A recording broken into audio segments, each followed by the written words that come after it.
Good morning, afternoon, evening, night, whatever time it is a good time to learn. Hello everyone, I'm Zen Cheng, and today we will be discussing subnetting. Fun stuff.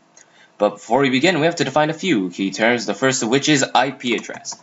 Now, what is an IP address? What does it stand for? Let's start with that. It stands for Internet Protocol Address. Internet Protocol Address. And it's similar in form and function to a URL, which we discussed in the first video. If you don't remember, a URL is something like google.com.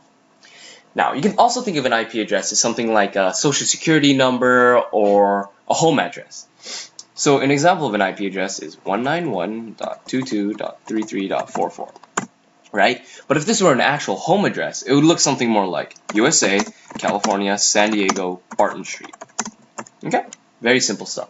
Now, what does this have to do with subnetting, you might ask? Well, let me give you a real-world example. Pretend you work at BizCorp. You're the IT head. And you decide that, hey, I need to divide my network into subnets. So pretend this big black rectangle right here is your entire network. Let's have a subnet for accounting, a subnet for HR, and a subnet for customer service. So accounting, HR, customer service, okay? Now, I have a question for you. Does Bob from customer service need access to Jen from accounting's spreadsheets? And more often than not, I'd say the answer is Bob really doesn't need Jen's spreadsheets for anything. Why? Because he works in customer service. So, with that in mind, you can see how subnetting is very useful. And IP addresses make subnetting possible.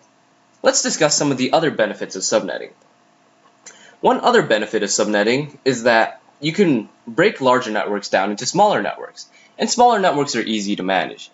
For example, if we find that there's a problem over in the accounting subnetwork, well then we don't need to shut down the whole network just to resolve accounting subnet problem.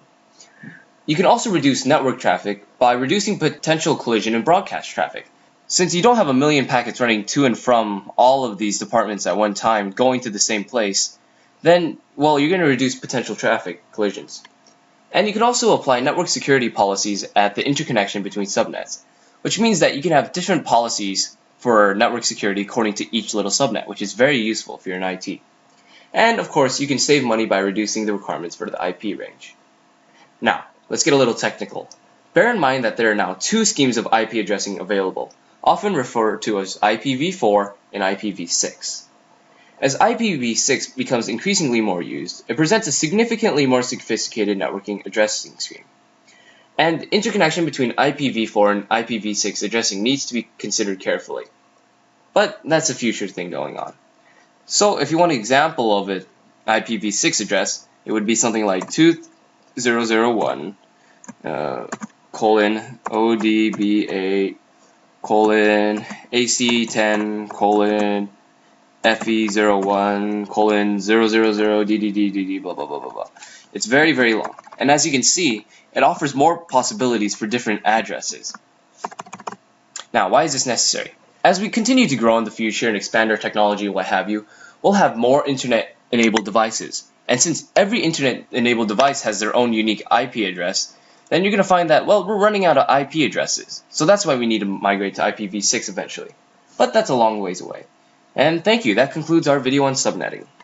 Learn more at www.securingrecity.org.